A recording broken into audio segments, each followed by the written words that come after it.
اعوذ باللہ من الشیطان اللعین الرجیم بسم اللہ الرحمن الرحیم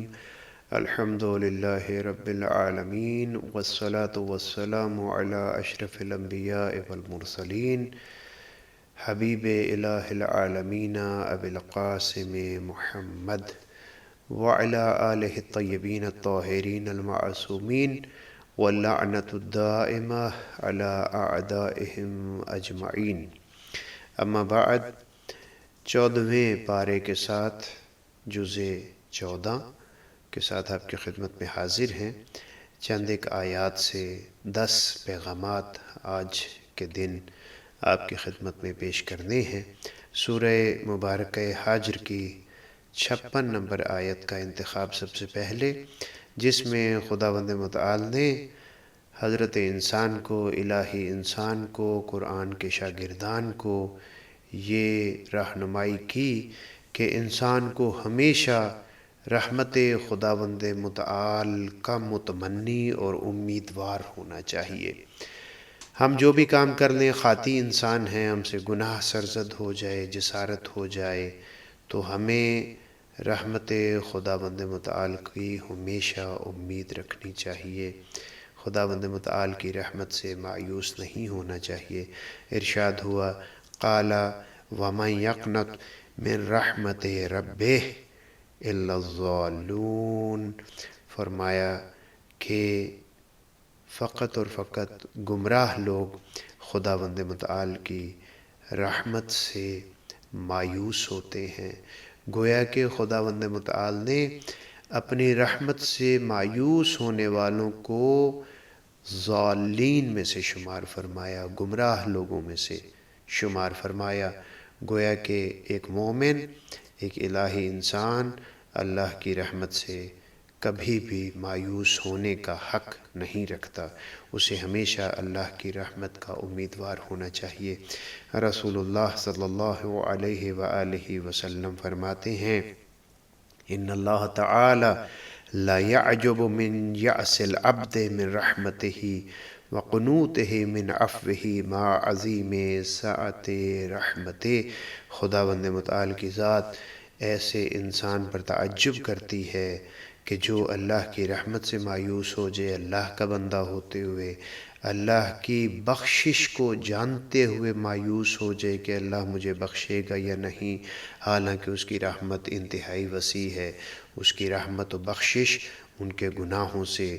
وسیع تر ہے۔ لہٰذا ایک مومن، ایک الہی انسان کبھی بھی اللہ کی رحمت سے مایوس نہیں ہوتا اور ہمیشہ اللہ کی رحمت کی امید رکھے ہوئے ہوتا ہے۔ خداوند متعال ہمیں اللہ کی رحمت کی ہمیشہ امید رکھنے والوں میں سے قرار دے۔ دوسرا پیغام، قرآن مجید نے بہت جگہ پر ہمیں اس بات کی رہنمائی کی کہ ہم لوگ اگر اہل عقل ہیں، اہل تدبر ہیں، اہل معرفت ہیں، الہی بننے کی خواہش مند ہیں، تو پھر یاد رکھو کہ تمہیں ماضی کی خبروں سے، ماضی کے واقعات سے، ماضی کے حوادث سے عبرت حاصل کرنی چاہیے۔ یعنی ماضی کی کوتاہیاں جن اقوام نے کیں اور اس کے نتیجے میں جو ان کا حشر ہوا، ان کوتاہیوں سے بچنے کی کوشش کرنی چاہیے۔ ماضی میں جن اقوام کو عظمتیں نصیب ہوئیں، ان عظمتوں کی وجوہات کی طرف متوجہ ہونا چاہیے تاکہ ان اچھائی کے کاموں کو ساتھ لے کر ہم بھی عظمتوں کا سفر طے کر سکیں۔ سورہ مبارکہ حجر کی 75ویں آیت میں ارشاد ہوا، اِنَّا فِي ذَلِكَ لَآیَاتٍ لِلْمُتَوَسِّمِینَ۔ ان بہت سے واقعات میں جو ہم بیان کرتے ہیں اس قرآن میں، یہ جو تاریخ بیان کرتے ہیں، گزشتہ اقوام کے قصے بیان کرتے ہیں، ان میں بہت سی نشانیاں ہیں۔ کن کے لیے؟ ہوشیار لوگوں کے لیے، جو عقل مند لوگ ہیں، جو سمجھدار لوگ ہیں، جو کسی چیز کو جاننا چاہتے ہیں، ان کے لیے اس میں بہترین قسم کی نشانیاں ہیں۔ مولا امیر المؤمنین بھی اسی قسم کی طرف متوجہ کرتے ہیں، فرماتے ہیں، ما اکثر العبر و اقل الاعتبار۔ انسان کی رہنمائی کے لیے، انسان کی عبرت کے لیے کتنی مثالیں ہیں، لیکن عبرت حاصل کرنے والے کتنے کم ہیں۔ اسی طریقے سے ایک اور جگہ پر ارشاد ہوا اتعظوا بمن کان قبلکم قبل ان یتعظ بکم من بعدکم، اس سے پہلے کہ بعد میں آنے والے تمہارے حالات سے عبرت حاصل کریں، تم اپنے سے پہلے والوں سے عبرت حاصل کرو اور اپنی اصلاح کرو، اپنے آپ کو ان غلطیوں میں نہ ڈالو جو تم سے سابقہ لوگوں میں غلطیاں تھیں اور اس کا نتیجہ نقصان کی صورت میں نکلا۔ تیسرا پیغام، خداوند متعال نے ہمیں یہ رہنمائی کی کہ ایک مومن انسان، ایک اہل قرآن، ایک الہی انسان، ایک مکتب قرآن کا شاگرد، ایک اہل بیت علیہم الصلوۃ والسلام کو ماننے والا شخص کبھی بھی کسی اور شخص کی دنیا،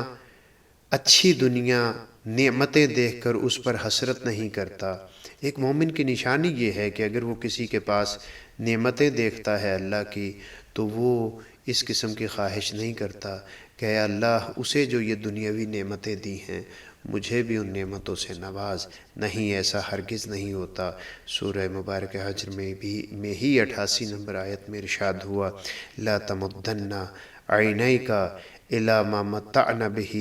ازواجا منہم، اے پیغمبر، نبی گرامی اسلام کو خطاب ہوا اور حقیقتاً ہمیں متوجہ کیا گیا، اے پیغمبر، یہ جو لوگوں کے پاس مادی وسائل ہیں، یہ دنیا داری کی جو ثروت ہے، یہ جو بہت سے لوگوں کی مثلا کثرت اولاد ہے، بہت سی زمینیں ہیں، بہت سے امکانات ہیں، ان امکانات کی طرف نگاہ کرنے کی ضرورت نہیں ہے، ان پر حسرت کرنے کی ضرورت نہیں ہے۔ یعنی اس کا مطلب یہ ہے کہ رجحان قلبی اس طرف نہیں ہونا چاہیے، ایسا نہیں ہونا چاہیے کہ تمہارا دل بھی ان چیزوں کی طرف مائل ہو جائے۔ یہ بھی چیزیں حقیقتاً انسان کی آزمائش کے لیے ہوتی ہیں، یعنی کبھی خدا نعمتیں دے کر آزماتا ہے اور کبھی ثمرات کی کمی کے ذریعے سے آزماتا ہے اور کبھی نعمتوں کے کم کرنے سے آزماتا ہے۔ تو یہ ایک آزمائش ہے، لہٰذا انسان کو دوسروں کی نعمتیں دیکھ کر حسرت و یاس نہیں کرنی چاہیے، بلکہ اسے ہمیشہ خداوند متعال کا شاکر بندہ بن کر اور قانع بندہ بن کے رہنا چاہیے۔ خداوند متعال ہم سب کو اہل قناعت میں سے قرار دے۔ چوتھا پیغام حضرت انسان کے لیے، آپ جانتے ہیں اور پہلے بھی تذکرہ ہوا کہ خداوند متعال نے حضرت انسان کو اپنی عبادت کے لیے پیدا کیا۔ پھر خداوند متعال نے ہمیں یہ بتلایا کہ انسان کو زندگی کے آخری سانس تک اللہ کی عبادت کرنی ہے، اسے کبھی بھی عبادت سے اپنے آپ کو ہٹانا نہیں ہے۔ ارشاد ہوا سورہ مبارک حجر کی 99 نمبر آیت میں وَاعْبُدْ رَبَّكَ حَتَّى يَأْتِيَكَ الْيَقِينُ، اللہ کی عبادت کرو اور ایسی دائمی عبادت کرو یہاں تک کہ تمہیں یقین حاصل ہو جائے۔ اور اس یقین کی وضاحت بہت سی جگہ پر مفسرین نے یہی کی کہ اس یقین سے مراد لحظہ موت ہے، یعنی اللہ کی عبادت کرتے چلے جاؤ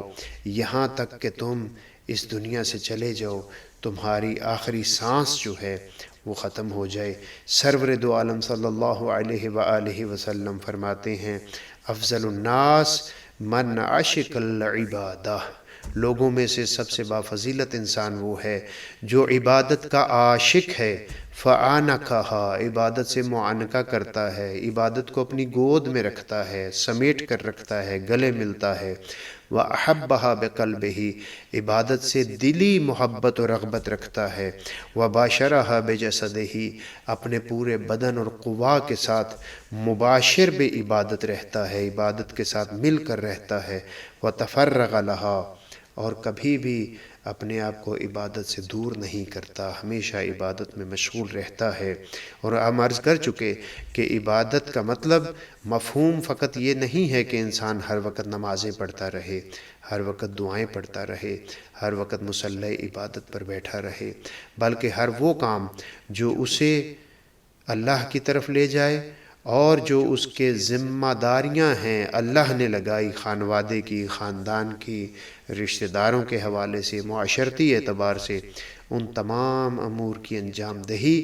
اپنے مخصوص وقت پر کرنا اللہ کی عبادت ہے۔ رسول اللہ فرماتے ہیں جو ان شرائط کا حامل ہے جو عرض کی گئی آپ کی خدمت میں، فَهُوَ لَا يُبَالِي عَلَى مَا أَصْبَحَ مِنَ الدُّنْيَا عَلَى عُسْرٍ أَمْ عَلَى يُسْرٍ، تو ایسے شخص کو دنیا کی سختی، دنیا کی پریشانی یا دنیا کی ثروت، دوسرے الفاظ میں سختی ہو یا اسے کچھ نعمتیں مل جائیں، بنیادی طور پر یہاں سختی کی طرف اشارہ کیا گیا، ایسے شخص کو دنیا کی سختی کی کوئی پریشانی نہیں ہوتی۔ کیوں؟ کیونکہ وہ اہل عبادت ہے، ہر وقت وہ اپنے رب کے ساتھ متصل ہے، اس کی توجہ ہی نہیں ہوتی ان امور کی طرف کہ وہ ان امور کی وجہ سے جو دنیاوی اور مادی زندگی کے لیے ہیں ان کی محرومیت کا کوئی کلک اپنے دل میں لے کر آئے، چونکہ اس کا دل اللہ کی عبادت سے بھرا ہوا ہوتا ہے۔ پانچواں پیغام قرآن مجید نے ہمیں دیا کہ ایک مومن شخص، ایک الہی انسان، ایک قرآن مجید کی شاگردی اختیار کرنے والا انسان اپنے گھر کو، اپنے خاندان کو محبت اور مہر کا مرکز قرار دیتا ہے۔ اس کی محبت کا سب سے بڑا محور اس کا اپنا گھر ہوتا ہے، اس کا اپنا خاندان ہوتا ہے، اس کے بیوی بچے ہوتے ہیں۔ سورہ مبارک نحل میں اسی نعمت خاندان کی طرف خداوند متعال نے اشارہ فرمایا اور فرمایا وَاللَّهُ جَعَلَ لَكُم مِّنْ أَنفُسِكُمْ أَزْوَاجًا، اے لوگو یاد رکھو خداوند متعال نے تمہاری ہی جن سے تمہاری بیویوں کو بنایا، وَجَعَلَ لَكُم مِّنْ أَزْوَاجِكُمْ بَنِينَ، اور پھر خداوند متعال نے تمہیں تمہاری بیویوں سے اولاد کی نعمت عطا فرمائی، وحفدہ، اور پھر اس اولاد سے آگے تمہیں پوتے پوتیاں نواسے نواسیاں خداوند متعال نے عطا کی، ورزقکم من الطیبات، اور پھر تمہیں پاکیزہ چیزوں میں سے رزق عطا کیا، کھانے کا رزق بھی، روح کو بلند کرنے کا رزق بھی، اولاد کا رزق بھی پاکیزہ راستے سے تمہیں عطا کیا گیا۔ افبالباطل یؤمنون وبنعمت اللہ ہم یکفرون، تم اپنے گھرانے کو فراموش کر کے کسی اور طرف نگاہ اگر کرو تو وہ باطل ہے۔ کیا تم ان تمام نعمتوں کے بعد باطل پر ایمان رکھتے ہو اور اللہ کی نعمتوں کا کفران کرتے ہو، اللہ کی نعمتوں کو فراموش کر بیٹھتے ہو؟ گویا کہ خداوند متعال نے ہمیں یہ بتایا کہ جو تمہارا خاندان ہے، تمہاری زوجہ ہے، تمہارے بچے ہیں، تمہاری اولاد ہے، تمہاری اولاد کی اولاد ہے، یہ سب سے پہلا تمہاری نگاہ محبت کا محور ہونا چاہیے، سب سے پہلی تمہاری توجہ اس طرف ہونی چاہیے۔ اگر تم گھر کو چھوڑتے ہو، خانوادے کو چھوڑتے ہو، تمہاری توجہ کسی اور طرف ہوتی ہے اور اس خاندان سے جو پہلے مرحلے میں تمہارا خاندان ہے اس کی طرف سے غافل ہوتے ہو تو گویا تم اللہ کی نعمتوں کا کفران کر رہے ہو۔ خداوند متعال ہمیں اپنے گھرانوں میں ایک بہترین منتظم بننے کی توفیق عنایت فرمائے۔ چھٹا پیغام خداوند متعال نے ہمیں حکم دیا، اے مومنو، مومن کا گھر اس کے لیے بہترین آرام کی جگہ ہوتا ہے۔ کیا مطلب؟ مطلب یہ کہ انسان جب گھر میں آئے تو اسے گھر میں اس کا آنا گھر والوں کے لیے خوشی کا باعث ہونا چاہیے، اسے گھر میں سب سے زیادہ آرام کی خواہش رکھنی چاہیے، خود بھی آرام حاصل کرے اور گھر میں جو اس کے متعلقین ہیں، اس کی زوجہ ہے، اس کی اولاد ہے، اس کے اگر فرض کریں بہن بھائی ہیں تو ان سب کو اس صاحب گھر کے آنے سے زیادہ امن کا احساس ہونا چاہیے، زیادہ حفاظت کا احساس ہونا چاہیے، دنیا کی ظاہری نعمتوں کے حصول کا سبب اس شخص کو ہونا چاہیے، آخرت کی طرف دعوت دینے کی جو رہنمائی ہے وہ اسی شخص کے ذمے ہے۔ خداوند متعال نے فرمایا واللہ جعل لکم من بیوتکم سکنا، سورہ مبارکہ نحل کی 80 نمبر آیت میں فرمایا کہ خداوند متعال نے تمہارے گھروں کو تمہارے لیے باعث سکون و آرام قرار دیا۔ تو پس معلوم یہ ہوا کہ حضرت انسان کے لیے سب سے بڑی سکون اور آرام کی جگہ اس کا گھر ہے۔ اب یہ اس کے ہاتھ میں ہے کہ وہ اس گھر کو آرام و سکون کا مرکز بناتا ہے یا اسے مرکز نہیں بنا پاتا۔ اگر نہیں بنا پاتا تو وہ پھر تعلیمات قرآنی سے دور ہے۔ نبی گرامی اسلام فرماتے ہیں انی اتعجب ممن یضرب امرأتہ، مجھے تعجب ہوتا ہے اس شخص پر کہ جو اپنی بیوی کو مارتا ہے وَهُوَ بِالضَّرْبِ أَوْلَى مِنْهَا، حقیقت یہ ہے کہ مارنے والا شخص زیادہ حقدار ہے کہ اسے مارا جائے۔ جو اپنی زوجہ کو مارتا ہے، رسول اللہ کی نگاہ میں مارنے والے شخص کو مار پڑنی چاہیے۔ لا تضربوا نساءکم، اپنی بیویوں کو خبردار مت مارو، بالخشب، لکڑی کے ذریعے سے، فإن فیہ قصاص، اگر تم اپنی بیوی کو لکڑی سے مارتے ہو تو تمہیں اس کو شرعی طور پر قصاص دینا ہوگی، تمہیں اس کا جرمانہ ادا کرنا ہوگا، تم مجرم بن گئے ہو۔ تمہیں اللہ کی بارگاہ میں پہنچنے سے پہلے قصاص دے کر اس جواب دہی کی سختی کو کم کرنے کا تمہیں موقع دیا گیا ہے، اس موقع سے فائدہ اٹھانا پڑے گا۔ یعنی اگر بیوی کو لکڑی سے مارتے ہو اور اس کی جلد سرخ ہو جاتی ہے، فقہی احکام میں تفصیل سے بیان کیا گیا ہے، تو تمہیں قصاص دینی ہوگی۔ خداوند متعال ہمیں اپنے گھروں کا ماحول بہترین ماحول اور قرآنی ماحول بنانے کی توفیق عنایت فرمائے۔ 7واں پیغام، خداوند متعال نے ہمیں یہ فرمایا کہ تمہاری زندگی کا رنگ ایمانی رنگ ہونا چاہیے، تمہاری زندگی کا رنگ خدائی اور الہی رنگ ہونا چاہیے۔ خداوند متعال یہ چاہتا ہے کہ میرا بندہ بھی میرے رنگ میں ڈھل جائے۔ سورہ مبارکہ نحل کی 96 نمبر آیت میں ارشاد ہوا ما عندکم ینفد وما عند اللہ باق، جو کچھ تمہارے پاس ہے وہ فنا ہونے والا ہے اور جو اللہ کے پاس ہے وہ باقی رہنے والا ہے۔ یعنی مراد یہ ہے کہ جو چیزیں تم اس ظاہری دنیا کے لیے کرتے ہو وہ یہیں پر ختم ہو جائیں گی، لیکن جو نیکی، جو صلہ رحمی، جو عبادت، جو رشتہ داروں کے ساتھ ان کے کام آنا، فقراء و مساکین کی سرپرستی کرنا، جتنے بھی یہ نیکی کے کام صدقہ جاریہ کی صورت میں ہیں، یہ جتنے بھی تم انجام دو گے وہ تمہارے حساب میں اللہ کی بارگاہ میں باقی رہیں گے اور آخرت میں تمہارے کام آئیں گے۔ جناب عائشہ ام المؤمنین نقل کرتی ہیں کہ ایک مرتبہ گھر میں ایک گوسفند کو ذبح کیا گیا، تو نبی گرامی اسلام تشریف لائے تو آپ نے پوچھا کہ اس کے گوشت میں سے کچھ چیز بچی ہے، تو میں نے اسے بتایا، میں نے رسول اللہ کی خدمت میں عرض کی کہ اس کے گوشت کا ایک حصہ دستی بچی ہے، تو رسول گرامی اسلام نے فرمایا یہی دستی جو ہے یہ باقی نہیں رہی، باقی سب باقی رہنے والا ہے۔ یعنی اس دستی کے علاوہ جو بھی دے دیا گیا ہے اللہ کی راہ میں اس کا اجر و ثواب ملے گا۔ یہ جو سامنے رکھا ہوا ہے یہ چونکہ ہمارے لیے ہے، یہ اسی دنیا میں ختم ہو جائے گا۔ گویا کہ رسول اللہ نے بھی فرمایا کہ جو اللہ کے لیے کام کرتے ہو وہ دائمی ہے، وہ ہمیشہ تمہارے کام آئے گا، اور جو اپنے لیے کام کرتے ہو وہ یہیں پر رہ جائے گا، وہ یہیں اس کی حد اسی دنیا میں ہے۔ لہٰذا خدا یہ چاہتا ہے کہ ہم الہی رنگ میں ڈھلیں۔ اس کا کیا مطلب ہے؟ یعنی ہم ایسا کام کریں کہ ہمارے کام کا اجر و ثواب اللہ کی بارگاہ میں باقی رہے۔ آپ سب جانتے ہیں کہ جناب سیدہ سلام اللہ علیہا نے اپنی شادی والی رات شب عروسی میں اپنا عروسی کا لباس جو آنے والی فقیر کو دیا تھا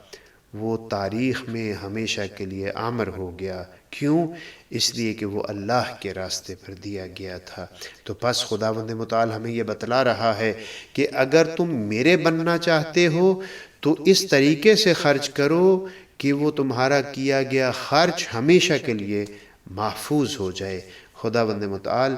ہمیں اپنے اعمال کو دوام بخشنے کی توفیق عنایت فرمائے۔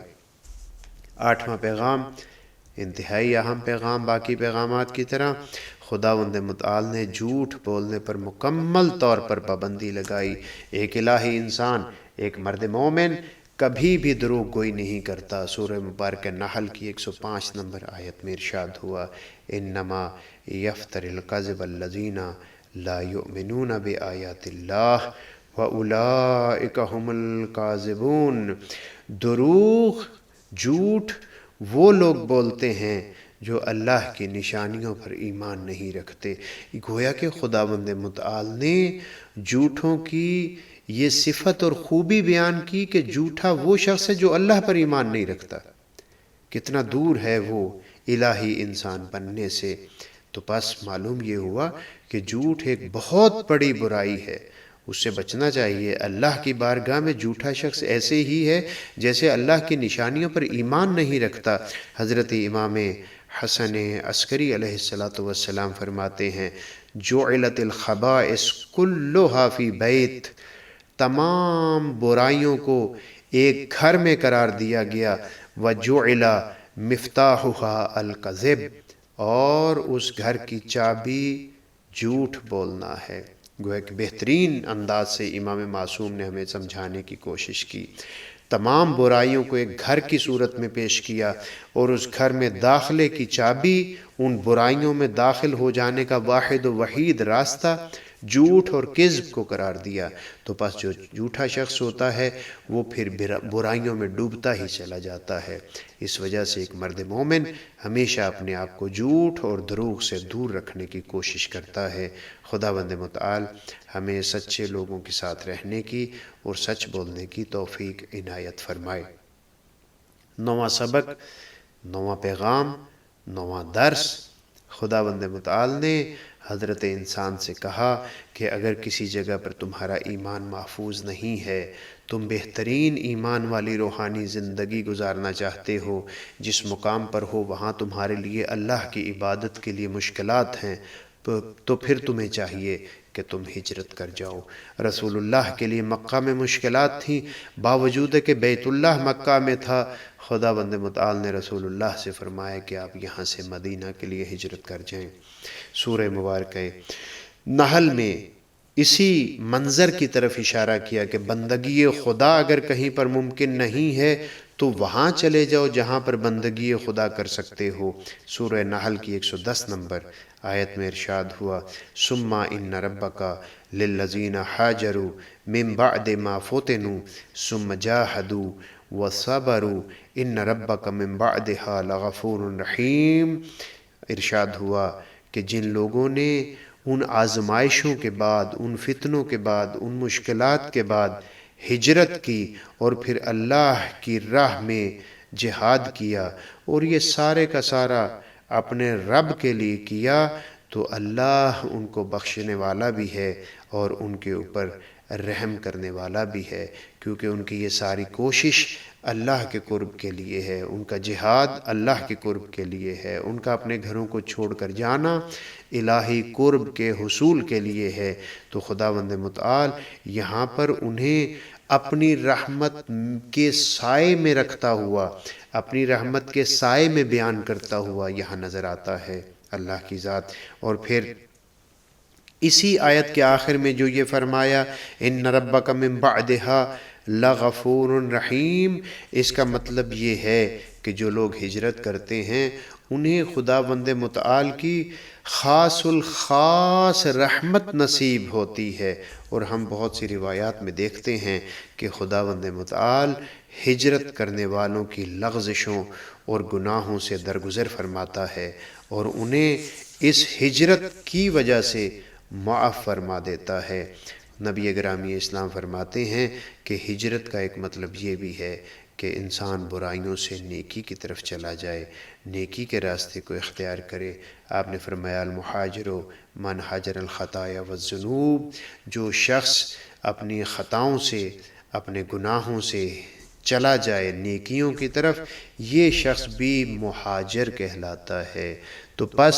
خداوند متعال نے اپنی بندگی کے لیے شہر کو چھوڑ کر دوسرے شہر میں جانے والے کو بھی مہاجر قرار دیا، ہجرت کرنے والا قرار دیا۔ گناہوں کی وادی سے نکل کر الہی وادی میں منتقل ہونا بھی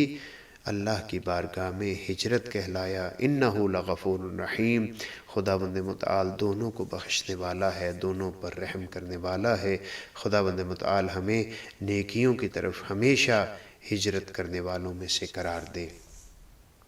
10واں اور آج کے دن کے حوالے سے آخری پیغام جس کا انتخاب کیا گیا،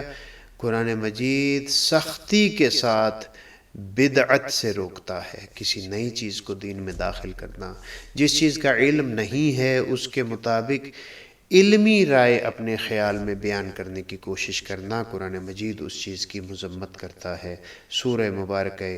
نحل کی 116 نمبر آیت ہمیں اسی مطلب کی طرف رہنمائی کر رہی ہے کہ جو شخص احکام الہی کو نہیں جانتا اور نہ جانتے ہوئے وہ کسی حکم کو اپنے دل سے بیان کرتا ہے اور کہتا ہے کہ یہ حکم الہی ہے،